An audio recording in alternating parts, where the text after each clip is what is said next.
Everyone, আশা করি আপনারা সবাই ভালো আছেন। আপনাদের জন্য নতুন আরেকটি ভিডিও এডিটিং টিউটোরিয়াল নিয়ে চলে আসলাম। আজকে আমরা শিখব কিভাবে আমাদের ভিডিওতে এই টাইপের কালার করব। তো আপনিও পারেন আপনার ভিডিওতে এই টাইপের কালার করে টিকটক এবং লাইকি অ্যাপ্লিকেশনে আপনার ভিডিওটি খুবই সহজে ভাইরাল করতে। তো কিভাবে করবেন আপনার মোবাইল ফোন দিয়ে আপনার ভিডিওতে এরকম কালার, সেটা শিখতে হলে আজকের এই ভিডিওটি আপনাকে সম্পূর্ণ দেখতে হবে, না টেনে। ভিডিও শুরুর আগে একটি অনুরোধ, যারা চ্যানেলে নতুন তারা অবশ্যই চ্যানেলটি সাবস্ক্রাইব করে দিবেন আর পাশে আসা বেল আইকনটি প্রেস করে দিবেন আর অবশ্যই ভিডিওটিতে একটি লাইক দিয়ে দিবেন। কথা না বাড়িয়ে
অপাসিটি একটু কমিয়ে নিতে পারি, যাতে ব্যাকগ্রাউন্ডের ইফেক্টের সাথে আমার বডির কালারটা একটু ম্যাচ হয়ে যায়। ওকে গাইস, আমি একটু মাইনাস করে দিলাম। ওকে, 80 করে দিব। তারপর এখান থেকে টিক দিয়ে দিব। টিক দিয়ে দেওয়ার পরে এখানে এই অ্যাপ্লিকেশন আমাদের কাজ শেষ। এখন এখান থেকে আমার ভিডিওটি সেভ করে নিব।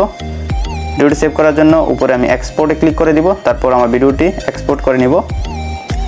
এখন আমাদের অন্য একটি অ্যাপ্লিকেশনে যেতে হবে, তাই একটু আপনাকে ওয়েট করতে হবে। অলরাইট গাইস, আমার ভিডিওটি সেভ হয়ে গেছে। এখন এখান থেকে আমি ডান দিয়ে দিব। ডান দিয়ে দেওয়ার পরে এখন আমি অন্য একটি অ্যাপ্লিকেশনে চলে যাব। গাইস, এখন আমি চলে যাব 3D LUT যে অ্যাপ্লিকেশনটা আপনারা দেখতে পারতেছেন, এই অ্যাপ্লিকেশনটাতে। এই অ্যাপ্লিকেশনটি আপনি প্লে স্টোরে পেয়ে যাবেন। জাস্ট সার্চ করে অ্যাপ্লিকেশনটি ডাউনলোড করে ইনস্টল করে নেবেন। আমি অ্যাপ্লিকেশনটিতে চলে যাব। যাওয়ার পরে এখান থেকে আমি ওপেন গ্যালারিতে ক্লিক করে দিব। ক্লিক করার পরে একটু আগে আমি যে ভিডিওটা সেভ করেছিলাম সেই ভিডিওটা সিলেক্ট করে দিব। সিলেক্ট করে দেওয়ার পরে এই ভিডিওতে আমি একটি ইফেক্ট অ্যাপ্লাই করব, তাই উপরে আমি দেখতে পারতেছি LUT একটা লেখা আছে। জাস্ট এটাতে একটা ক্লিক করে দিব। ক্লিক করে দেওয়ার পর আমি একটু ডান পাশে চলে আসব।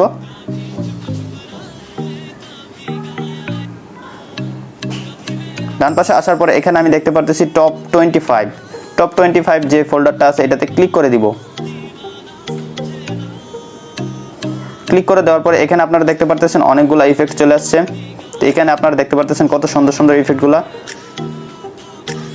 এবং ভিডিওটা খুবই অসাধারণ লাগতেছে। একদম আমি শেষে চলে যাব। শেষে যাওয়ার পর আমি এই ইফেক্টটা অ্যাপ্লাই করব, কারণ আমরা দেখতে পেয়েছি যে এই ইফেক্টটাই ভাইরাল। তো আপনারা চাইলে এখানে নতুন ইফেক্টগুলো অ্যাপ্লাই করতে পারেন। আপনারা অবশ্যই দেখতে পারতেছেন যে খুবই সুন্দর সুন্দর এখানে ইফেক্ট রয়েছে। তো এখান থেকে চাইলে আপনারা কমিয়ে বাড়িয়ে নিতে পারবেন ইচ্ছে মতো কালারটা। তো আমি একদম শেষেরটাই অ্যাড করে দিব, যেহেতু আমি বলেছি যে আজকে আমরা আপনাদেরকে এই কালার এডিট দেখাবো। অ্যান্ড আপনি কিন্তু এখানে আরও অনেক কালার আছে, এগুলো আপনি অ্যাপ্লাই করতে পারবেন। অ্যাপ্লাই করে আপনি দেখতে পারেন যে আপনার ভিডিওতে মানায় কিনা। আপনি এখানে দেখতে পাচ্ছেন কত সুন্দর সুন্দর কালার রয়েছে। তো এগুলো চাইলে আপনি অ্যাপ্লাই করতে পারেন আপনার ভিডিওতে। তো আমি এখন ঠিক সেই ইফেক্টটাই অ্যাপ্লাই করে দেখাবো আপনাদেরকে। ওকে গাইস, এটা অ্যাপ্লাই করে দিলাম। তারপর এখান থেকে আমি টিক দিয়ে দিব। টিক দিয়ে দেওয়ার পর এখানে আমি দেখতে পারতেছি সেভ টু গ্যালারি লেখাটা চলে আসছে। এটাতে ক্লিক করে দিলে আমার ভিডিওটি সেভ হয়ে যাবে গ্যালারিতে। আমি এটাতে ক্লিক করে দিব। তো এখন আপনারা দেখতে পাবেন যে আমার ভিডিওটি সেভ হয়ে যাবে গ্যালারিতে। গাইস, আমার ভিডিওটি সেভ হয়ে গেল। আই হোপ গাইস আপনারা সম্পূর্ণ ভিডিওটি দেখে শিখতে পেরেছেন কিভাবে আপনার ভিডিওতে এরকম কালার ইফেক্ট অ্যাপ্লাই করবেন। যদি শিখতে পারেন তাহলে অবশ্যই ভিডিওটিতে একটি লাইক দিয়ে দিবেন, আর যারা চ্যানেলটি এখনো সাবস্ক্রাইব করেনি অবশ্যই চ্যানেলটি সাবস্ক্রাইব করে দিবেন, আর কমেন্ট করে জানাতে ভুলবেন না সামনে আপনি কী ধরনের এডিটিং টিউটোরিয়াল চাচ্ছেন। তো দেখা হচ্ছে সামনের ভিডিওতে নতুন কিছু নিয়ে। ততক্ষণ ভালো থাকুন, সুস্থ থাকুন, আল্লাহ হাফেজ।